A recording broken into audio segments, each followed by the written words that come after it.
Hello, world. Welcome to a very special Golf Subpar. We are here in Augusta, Georgia, live at the Double Eagle Club at the Grayson setup.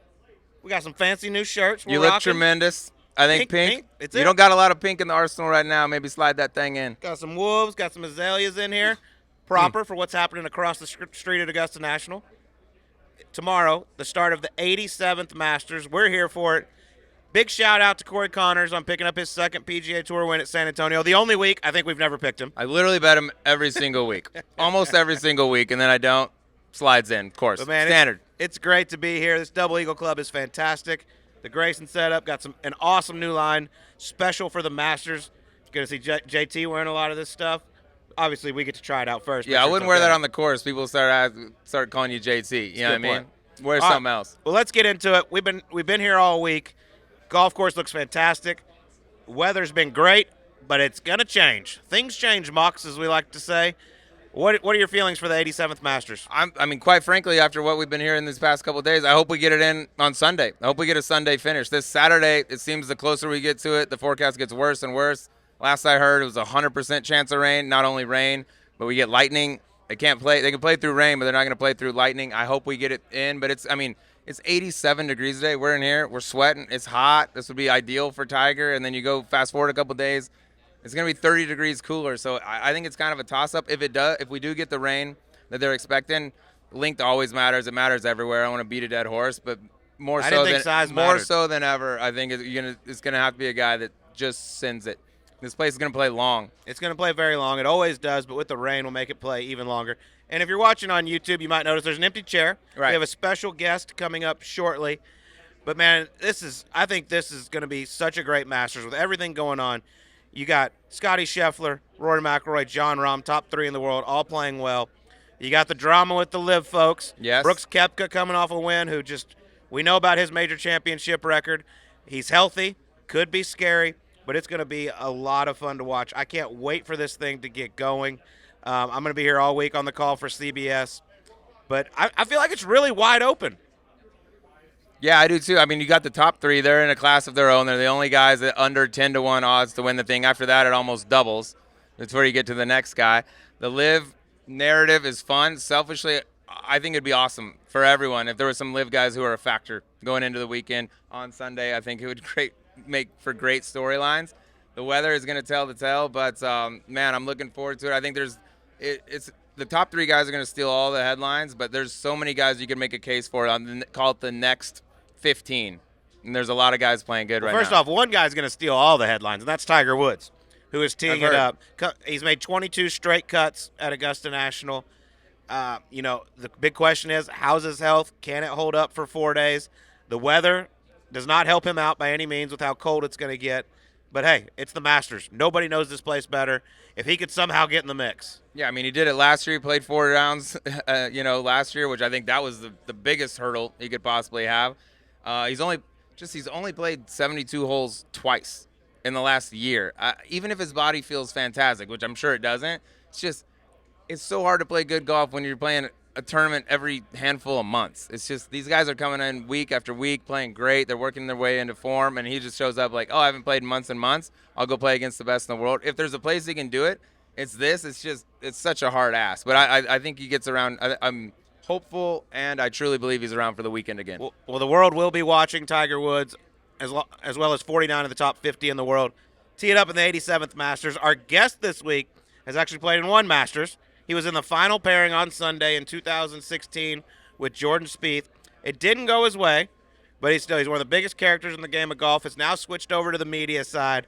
One of the best names in all of sports. Smylie Kaufman, here he is on Golf Subpar.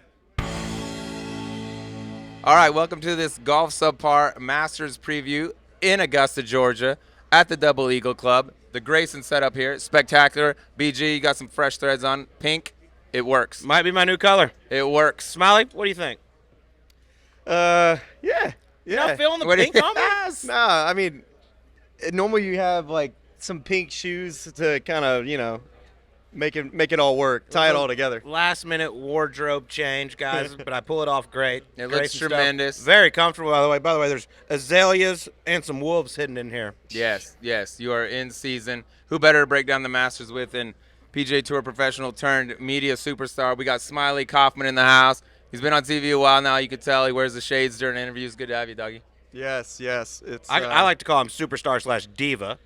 a little bit of both. I will answer to anything, and yeah, no, happy to be here. I feel like us three have constantly, chatted on really just online. This is our first time we've been in person in front of a camera, so this is new for all three of us. And it's working. Most of the time we're making gestures at each other. I don't know if we can do that quite as much live here, but yeah, happy to chit chat. Well, we're going to get into the Masters here in a little bit, but we got to go back several years because for those that don't know, you were actually in the final pairing at the 2016 Masters, playing alongside your good friend Jordan Spieth, your first and only Masters appearance.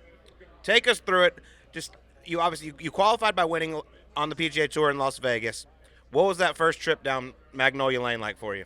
Man, it was awesome. As soon as I won in Las Vegas, that was the first thing I thought about was coming to Augusta National.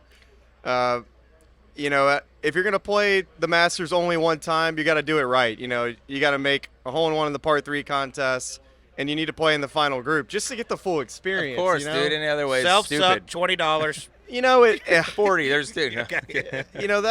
I just felt like that was the right thing to do. And unfortunately, it crashed and burned on Sunday, but boy, did I have some stories from that day. But Magnolia Lane, like you're talking about, there's nothing like it. The place is fantastic. It's just a terrific golf course. So fun to watch. So fun to play, and I loved playing it. It fit my game perfectly. How many trips did you make out? Like once you get in the Masters, you can come out and practice. Did you come out a bunch before? Man, I came about 4 or 5 times. Yep, smart. I think that's the guys that don't come and get the prep work done before. I think they're making a poor decision. I think this place it's unique in the fact that it's the only major that is in the same venue every single year, and there's so many different nuances about the golf course that you learn every single time that you go to Augusta. To me, I felt like it was advantageous to see it as much as I possibly could, and you're allowed that opportunity when you win on the PGA Tour. It's kind of customary that you call in advance and you're able to go, and to me, I took advantage of that, and I felt like I had a great game plan before I got here to where Monday, Tuesday, Wednesday is just a walk in the park, because that walk out there is not easy, and you don't want to be playing 18 holes a day trying to figure out that golf course. Yeah, it's a brutal walk. There's no doubt about it. But I want to go to Sunday because you were right there in the mix. Final pairing, Jordan Spieth. The day didn't go the way you wanted it to, but you're playing alongside one of your best friends. He had a 5-shot lead with 9 holes to play. Right. And I feel like even though you wanted to play well, once you were kind of out of it, you want your friend to play well, and you want him to finish the job. Take us through that moment on number 12 when it all kind of got a little out of control. I'm gonna start at 9. Okay. Because 9 is where I felt like I probably had lost my chances to win. I felt like I ball striked it well to that point, but I think I had 3 or 4 3-putts on the front 9, and I 3-putted 9 from like 20 feet. And Jordan made a 15-footer for birdie, and the place is going bonkers. And we're walking to 10T. I'm literally just looking for something to punch. If there's anything around, I just want to punch something. I'm so mad. And I thought to myself, he's like, well, you know what? Today's not my day. Let's just try to have fun on the back 9. And it's really cool that you get to watch, one of your buddies win the Masters. And then 10, 11, he made some kind of just casual bogeys, but I never felt like it was in doubt if he just hits it on the green on 12. But, man, he had a right miss going all day, and, of course, it came out at the worst time. And, yeah, it wasn't fun to watch. It's never fun watching anybody go through something like that. And it's not like he didn't take his time, and he was taking his time. It was kind of a point of his career where he was actually known for being too slow. Mm-hmm. If anything, he wasn't too fast in that situation, and just didn't go his way. But he fought like hell, man, and he had Augusta National, and that was my biggest respect for him was he rallied that place on the back 9 after that. And to me, those are my memories on that Sunday, is watching the place, try to get him over the hump to come back and win. All right, well, two things. You want to be a TV superstar. It's second 9 here at Augusta National. That's a good point. Not back Ooh. 9. Just go ahead and Ooh, throw that's that a out good little there. broadcast And battle also, here. But as a friend, like you cheer him on and you hurt. I go back to 2013 when Adam Scott and Mark Leishman were paired together. Two Aussies, two very good friends. And you saw Adam Scott make the birdie on the 72nd hole, and you see Mark Leishman in the background fist pump. Like, when you're out of it, you want your friends to do well. So I'm sure, those last several holes, especially walking up 18, I know you were upset with your own play, but you had to be hurting a little bit for your friend. Definitely. And, I think it was such an odd day that, I was so disappointed in myself. But when I finished the day, I think I had started having more of a realization of what I just witnessed. And when I got in the scoring tent, I felt like that's where, to me, I felt like the moment of, wow, we're off the golf course and now this is real life of, what just happened on the second 9 at Augusta National. And now that he has to put the jacket on Danny Willett, that was something that in that scoring tent, I started realizing that he was having to do. And it's just not easy, man. How about that double gut punch? Not only did you lose, now you got to go put the jacket on the guy. You got to stick around and put on a smile and go hand over your green jacket. There will never be a worse situation, and probably in Masters history, than him having to put the jacket on Danny Willett. Take us back a little bit before that final round. So here you are, you're a Masters rookie, you're playing great, you're in the final group. Go back to that night. How hard is it to get to sleep? What do you do? And then in the morning, you have so much time to kill before you tee off. That's going to just be all you want to do is get out there, I would think. Yeah, a couple things on that. You sleep really well here at Augusta National because the walk is so difficult. It's one of the toughest walks on the entire year besides maybe Kapalua. So you sleep well because you're exhausted. And when I woke up the next day, it was finally morning. Thank goodness. I woke up and it was morning. But then you have to wait till 3 o'clock to tee off. It's so long. And instead of watching the coverage, I watched movies. And the movie that came on was, God, I'm totally blanking right now. The one where he tries to continue to hit it over the water. Thin Cup? Thin Cup, buddy. Thin Cup. It's a gold classic. I blanked. Bad choice. Terrible choice. Bad omen, dude. In Tin Cup, when he switches his change from his left pocket to his right pocket. Yeah, he went through a lot of stuff. Yeah, to try to fix the juju out there. That Sunday, I switched all of my stuff, and I've never done this before. On number 11, I was like, I gotta change something, and so I take all my tees out of my left pocket and put them in my right pocket, thinking, God, it can't get any worse than this. Gotta be the reason. And then I birdied 12. Should have gotten drunk. You play way better hungover. Oh God, I don't know, but that was my worst decision. Was that I actually somehow ended up running. I'm always running late, and I was kind of running late that day somehow for 3 o'clock tee time.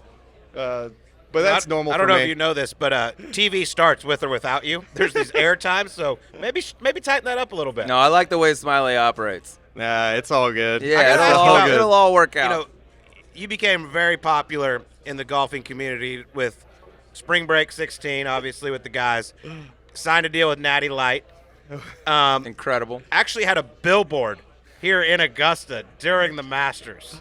Yeah. I mean, is that kind of the moment when you're like, holy shit, I'm kind of a thing? That's top of the mountain, man. That's where I peaked. The Natty Light billboard. I believe it was right here, right beside our Grayson setup here. Right here on Washington. It was at the old Jiffy Lube automobile shop, and they wharfed it into a place where guys had finished the round, or if you didn't have tickets, you could come hang out, drink Natty Light.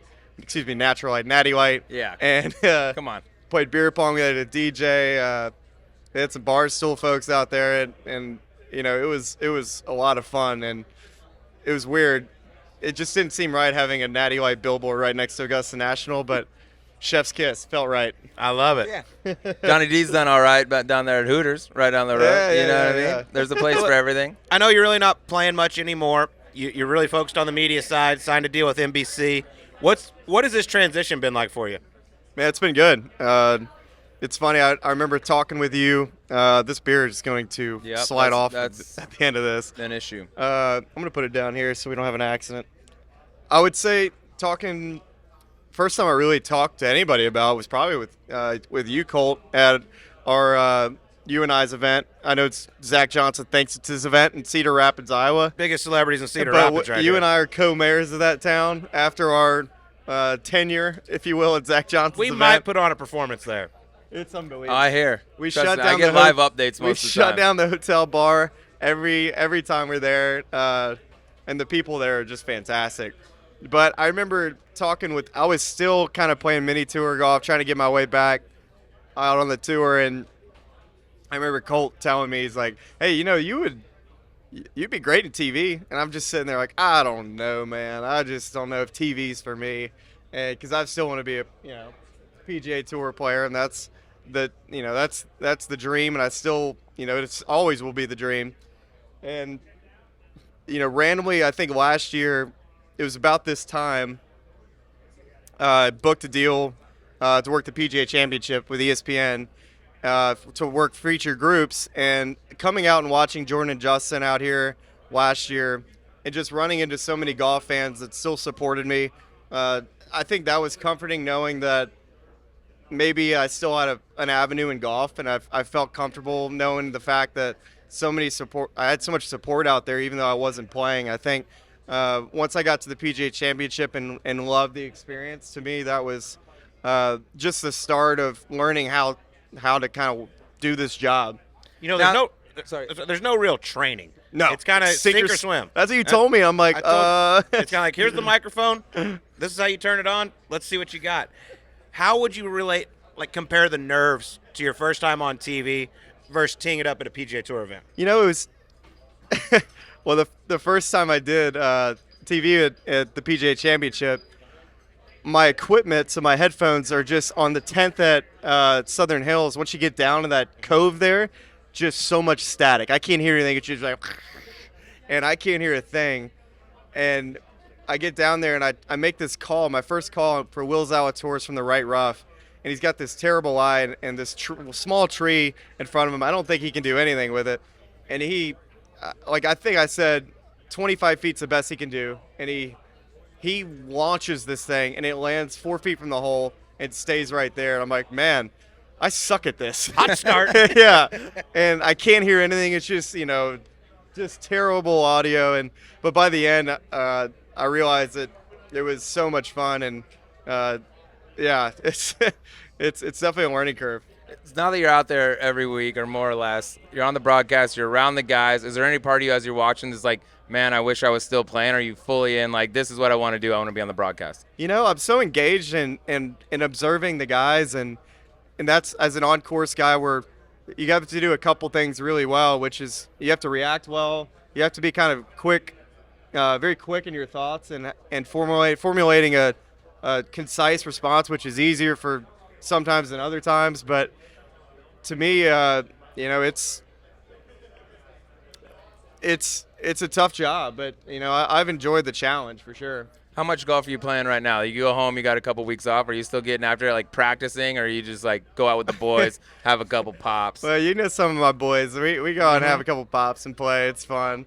I've been so busy this time of the year, and this is the first swing I've really done with NBC and working this week for CBS, and it's just been a lot of travel and work. When I get home, having a daughter at home, it's been kind of just making sure that my wife has all the help she needs, and I'm there for her for whatever she needs. And honestly, when I get out and have a tea time with the guys, it's like I'm going to Disney World. It feels like different, isn't it? Yeah. After that happens, like this is recess. I'm going to play golf with the boys, and it's so different than how it used to be, because every time you book a tee time before kids, or I'm still a professional golfer, you have all the time in the world and you play so often, and now when I get to play, I'm so excited. Yeah, and you send the text, are you almost done?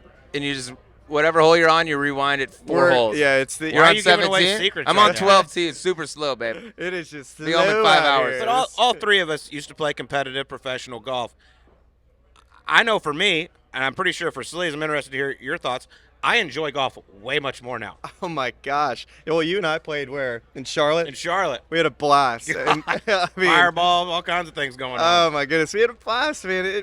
to me, the game is so much more enjoyable for me now.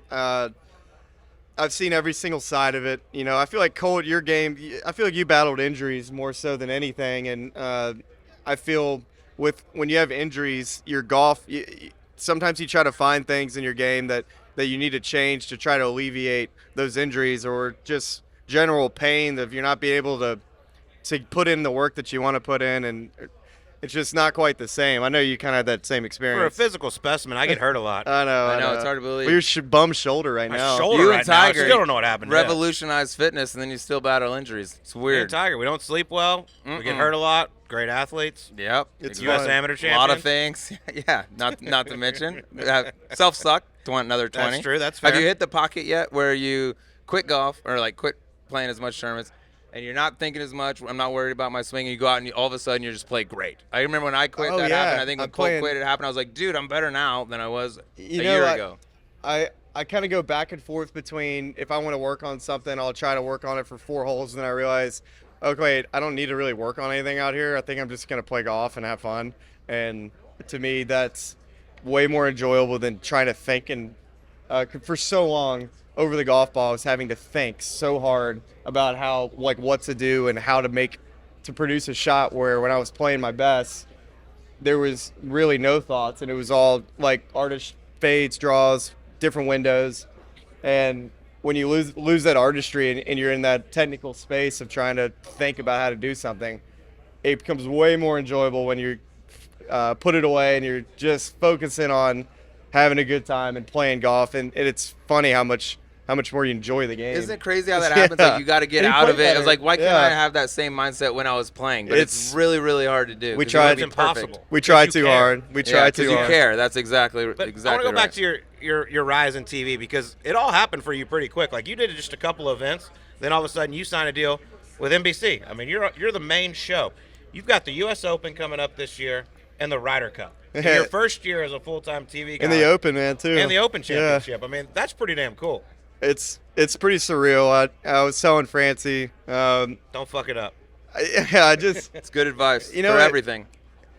It's just like when you get to, in professional golf, when you get to the PGA Tour, once you get out there, to me it's all natural. I just enjoy, talking about what I see, and all of the big events. It's amazing. It's really fun being out there. The juice when you're out there with all the people, you can't beat it. It's fun to be a part of golf at its biggest stages. And the Ryder Cup, I've never been a part of one of those. I've never been to one. I've been to a couple President's Cups, but in a European soil, it's going to be fantastic just being a part of that, and really calling it a little different than I normally would, just emotionally being more invested in the call. And I think that's just embracing that atmosphere, but kind of like you do in Phoenix. I think you do a fantastic job there. Like, do you remember any of that? I mean, you know what I mean? Just you do a great Phoenix, job there. That's TPC Scottsdale. Bringing out what all that the people. place is. It's what it is. It's a party. And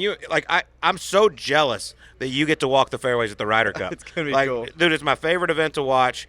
I mean, it's the worst event, in my opinion, as a spectator. It's awful. There's 4 groups on the golf course. There's 1 million people. You can't see anything. The last round's good. Yeah, but you're inside the ropes. I mean, you're going to be right there in the action. It's going to be you're going to be feeling the adrenaline coming from the crowd. Right. And they hate the Americans over there, so that makes it even better. It'll be fun. I think the American team's so strong, and winning over there is way more fun than winning on your home soil, I feel like. And then excited for the Open Championship too. There's nothing better than that style of golf, and I feel like on course wise, that's a unique way to call different shots than you normally would stateside. Let me ask you this, because this is a question people ask me all the time. Like, we're on the ground now. We're following the groups. We're out in the action. And everybody's like, you eventually want to move up into the booth, right? And my answer is, honestly, no. Like, I love being down on the ground in the action, talking to the guys, talking to the gallery, and feeling that adrenaline.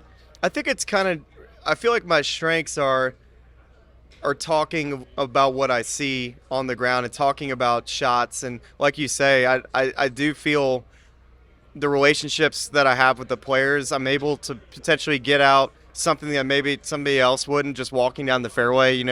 I think it's important kind of being at arm's distance between the guys throughout, at times during the round, if they want to talk about something you can use for the broadcast. It's just another unique thing that you can bring. And you got a great relationship with a lot of the top players. For sure, and I think it's a nice, you never want to overdo, having, anything that you wouldn't ever say. It's kind of have that trust between the guys of saying things that are important, but also not, losing their trust along the way. And I think that's kind of the line you have to stay kind of right around hovering. But yeah, to answer your initial question about the booth, I don't know. It's the analyst job or the holes guy. It's a much more of a TV job than what we have. I feel like our job is much more. It doesn't feel quite as much TV because we're outside versus in a booth, and we feel like we're a part of the action. Have you had the rite of passage yet where you've gotten a call or a text from a player that you criticized on the broadcast, being like, dude, pissed off player yet? Have you gotten that? I haven't, but I'm never gonna criticize somebody for. I know what their standard is, and to me, if I say they hit a bad shot, and if they say, hey man, why'd you say I hit a bad shot? It's like, dude, it was I think to the standard of what I expect you to do, I felt like that wasn't a great shot, and I don't mind saying that, and I also don't mind questioning strategy. If I feel like they made a poor strategy decision, I feel like that's something that I don't mind criticizing, even though they may have a different opinion. I think that's part of the job for us to say if they, were too aggressive in the trees and they should have pitched out. That's something I don't mind laying into them on, because I think that's part of important for the broadcast, for me not to, just because I'm friends with a guy doesn't mean I think they made the right decision and I'm babysitting. And you have to, or otherwise your they job. say, like, hey, you're not critical enough. I mean, bad shots happen, but when a guy makes a bad decision, in your opinion, I mean, you got to say it. Mm-hmm. Yeah, and if you don't, then that's when they'll be like, oh, you're friends with that guy, that's why you don't criticize him or whatever. It's like a little slippery slope. It got brought up again recently, and I can't remember who I was talking with it, but it was an argument. But I go back to the 3M when Cam Champ won. He hit driver off the 72nd hole with a 2-shot lead with trouble all over. Yeah. And tried to give away the golf tournament, made a miracle par, but tried to give away the golf tournament. And I said on air, I don't understand this decision. Like, this is a guy that can hit 7-iron wedge into this hole. Like, it doesn't matter how many you win by. And I talked to him afterwards. He's like, well, my game plan all week was to hit driver. And I said, did your game plan have a 2-shot lead on the 72nd hole? He's like, well, no. I was like, well, dude, you have to adjust. I mean, when a football team's up 35-0, they're not airing it out in the fourth quarter. Right. Well, and I think that's great the way you phrased it. Before he hits the shot, saying I don't understand that decision. It's nice to get that before they hit the shot. So if he hits it in those left trees at 3M up in those woods there and he makes an 8, you on the record before said, hey, I don't like this decision, instead of saying it after. I think that's way more important to get your thought out there before, because it resonates more after, once the analysts can clean that up so well right after. All right, well, we're here at the 87th playing of the Masters. Yeah. Right across the street is Augusta National. Let's get into it. Who you like this week? The weather, it's going to be a little dicey. It's hot and humid out today. As you can see, we're probably sweating. It's a little sweaty. But thank God this Grayson shirt, doesn't show my gut sweat. Dry as Great news. How many guys do we get to pick in this? Because there's too many. So Sleeve and I give our picks later on with FanDuel. We do a favorite and we do a dark horse. Someone, it's got to be around 50-1 or worse for a dark horse. Oh, man. The favorites are pretty easy. I mean, everyone's Rory, Scotty. Well, maybe Rahm, he's not. Right? Oh, goodness. The weather is so confusing with this, and I've been stuck on this all week. I've felt going into this week that Scotty and Rory have been playing the best out of anybody, and then there's a little tier after that of some guys who I think are trending so well, and the group that I have is Cameron Young and Jordan Spieth, and I would put John Rahm in that tier, just maybe in between. I think Rory and Scotty have been just a little above, and I think John Rahm plays. Yeah, I think he's played at that level, but I would put probably those 5 are just, to me, are the guys that I have my eye on, who I expect to win. Well, you can have your eye on whatever you want. We want to know where the money's at. God. I'm gonna go with Scotty. All right, back-to-back champ. Yeah. First since Tiger in 01, 02. Go with Scotty. All right, why not? And the dark horse. Dark horse. Yes, give us a dark horse. So 50-1. Around Yeah, Cam there. Young's not there. He's not far enough down. Yeah, all those guys you named I aren't love there. Cam Young this week, by the way. I'm with Yeah. you on that. I think he's about to. I think he should have Dude, won multiple yeah, already, and maybe multiple. He's close to having multiple majors, but I'm with you on that. But he's not But deep enough instead, he down. has the same amount as you and I. Correct. More top threes though. You know, when you say dark horse, to me, like, I think value. The guys that have the most value this week, I would say, would be a live player. I feel like live players have more value this week because they're being undervalued. And to me, of that group, I would put the two guys that. God, I'm not We're gonna struggling I'm to not- get some words out of Smylie Kaufman. We gotta That's have a scary. definitive.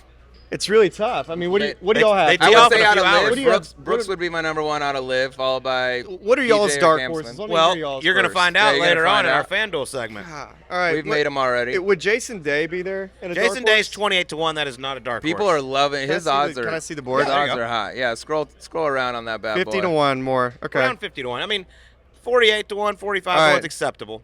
Tyrrell Hatton. Cyril Hatton, a man who has expressed The happy. vocally that he doesn't enjoy the golf course that much. I just love his golf game. I thought he's played extremely well on this entire year, and his metrics are good. Who knows? It's a weird week too. It's a weird weather week. Sometimes that changes Sure, people's it could change perspectives. everything. European knows how to play in some nasty cold rain and wind. He Scotty drives it Scheffler well. and Cyril Hatton. So, Scotty and Tyrrell. yeah, Tyrrell. Okay. Tyrrell. All right, well, we normally do an E9 segment, but this is a special Masters edition, and it's a classy place. So we're just going to – we'll throw our normal question to you that we always do. Okay? You can be somebody else for a day. Anyone in the history of life, dead, alive, whatever you want to do. You get to be them for one day. Who would it be? Do y'all have an answer for this? Do we personally? The question wasn't to us. We've never been asked, but I believe we probably do. What would be your answer? I have two, I think. I'm gonna split it up 12 hours and 12 hours. I want to Not- be. that's not an option. No, it's my question. I'm gonna answer. I'm gonna do 12 hours and 12 hours. I'm gonna be Jay-Z for part of the day. I'm gonna rock probably Madison Square Garden, pop up from the underneath the stage, smoke, bam, come in, just rock an arena, and then maybe after that, possibly before, I'll be Ricky Gervais, and do the same.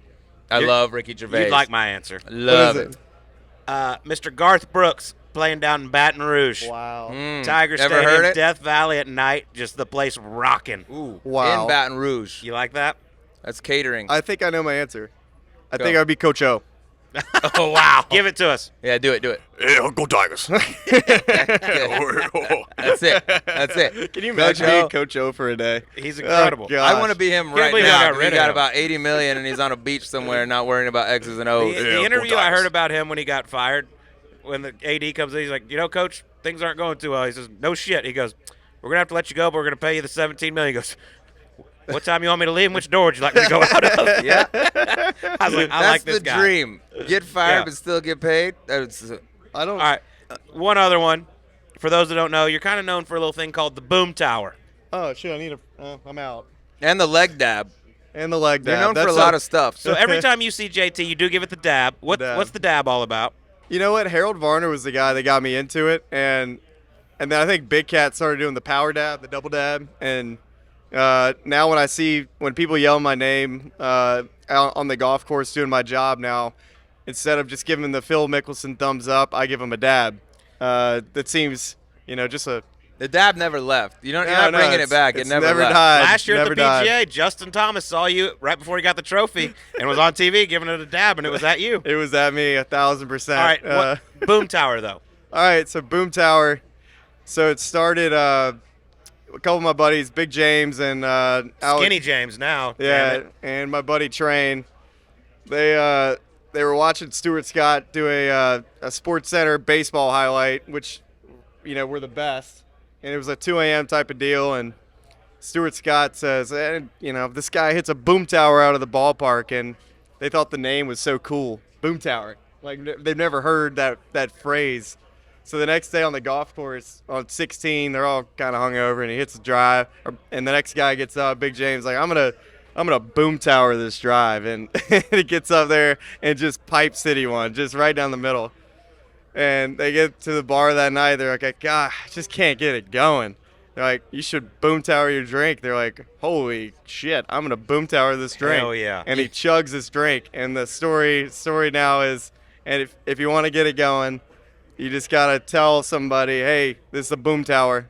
And you throw that thing back. We've had a few boom towers Boom in Cedar tower. Rapids. And you added the Yeah. leg dab in there. Can you do it in Leg the dab. seat? Show him that. Yeah, my there brother, it is. My brother Lucky, he's actually the king of the leg dab, but it's That's Last great. question as Coach Duke basketball coach John Shire is here. What do you think about Duke basketball? He has his own microphone sleeves. Quickly. Yeah. I'm a Duke guy. I like Duke over North Carolina. So Yeah, pandering. man, it was what a time when we were growing up watching the JJ Redick, the John Shires. That was a fun time to watch basketball. Respect, brother. Yeah. Boom towers for days. Smylie, tower. dude, it's been a Appreciate blast, you. man. Continue doing what you're doing. You're doing a great job. Thank Always you. love having you on. I appreciate it, and I assume that we'll probably have some more conversations probably down the road. It's possible. It is possible. Possibly at T-Bone's later tonight, where I have a free cocktail from Sleeves because there was more than 2.5 holes in one made today. in the Seamus par Power 3 made contest. 2 apparently already. So Back-to-back holes. You Might Two lose that hole one. in ones? Yeah. Holes in one? Holes in one. I don't like that. Hole in ones. That's what I say. Yeah. Buddy Marucci yelled at me on TV one day for saying hole in ones because it sounds better, but it's It not does. actually You got to grammatically end correct. with the plural, not start with the plural, in my opinion. It's probably wrong. It's How probably many hole improper in ones English. do you have? You don't Yeah. say how many holes in How many ones. holes in one? Do you Wait, have? are you doing your picks? Do I know your picks should for this? be We are going to holes. do it in our FanDuel segment coming up shortly. Yeah, they're Okay. coming. Stay tuned for that, dude. Stay tuned, Hot folks. picks. Thanks, Hot Smylie. picks. Thank you, guys. See you, bud. All right, that was Smylie Kaufman joining us on Subpar. What a beauty he is, Sleeves. I'm in the mood for a boom tower.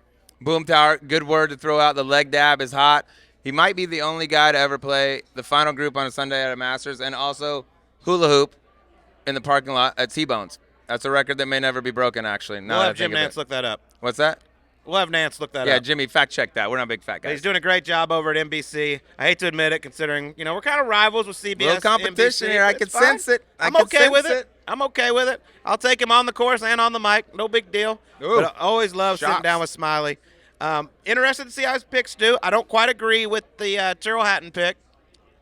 He doesn't love the place. He does not. And very few that No. don't A, love Augusta National, and B, even if you don't, that actually make it public. So Now, I he doesn't can't, seem I to can't care hate a on the lot. Scotty Scheffler pick, though. He's He's gonna world be number one, fairly defending popular. champion. The man is playing some great golf. We're also pretty hot right now. Hit another parlay. Ricky Round 'em Fowler, up. Matt It's money-making Kuchar, both season. top 20 to San Antonio last week. So let's keep this train a-rolling. And golf's first major is a tradition unlike any other. And now you can bet on who you think will win at Augusta on FanDuel. Right now, new customers can get no sweat first bet up to $1,000. That's $1,000 back in bonus bets if your first bet doesn't win. All right, this is tough. I mean, so many great players playing great at the right time. For me, Slay's my favorite. Going off 7.5 to 1, depending on where the line is at the moment you bet it. This guy's he's destined to win a green jacket. He needs it to complete the career Grand Slam. What is Augusta National known for? Azaleas. No, wrong. They're roars. Boom towers. And who's going to roar on Sunday? Rory McIlroy. Okay, there you go. Augusta's known for a lot of things, by the way. We're not going to get too many hot takes on these picks here. You're going with Rory. Scotty's the other guy getting all the hype. I'm going to go just down the list one more. John Rahm. It wasn't more than a couple months ago we were talking about John Rahm being for sure the best player in the world. He hadn't finished outside the top 8, and it felt like in forever. It's still there. What do we always say? An angry Spaniard is a dangerous Spaniard. I think he's a little pissed off in the way the last couple weeks went. Give me John Rahm. All right, I like it. For my dark horse, going off at 48 to 1. Coming off a win last week and also 3 straight top 10s at the Masters. Oh, Canada. Looking for their second win. I'm going Corey Connors. Love it.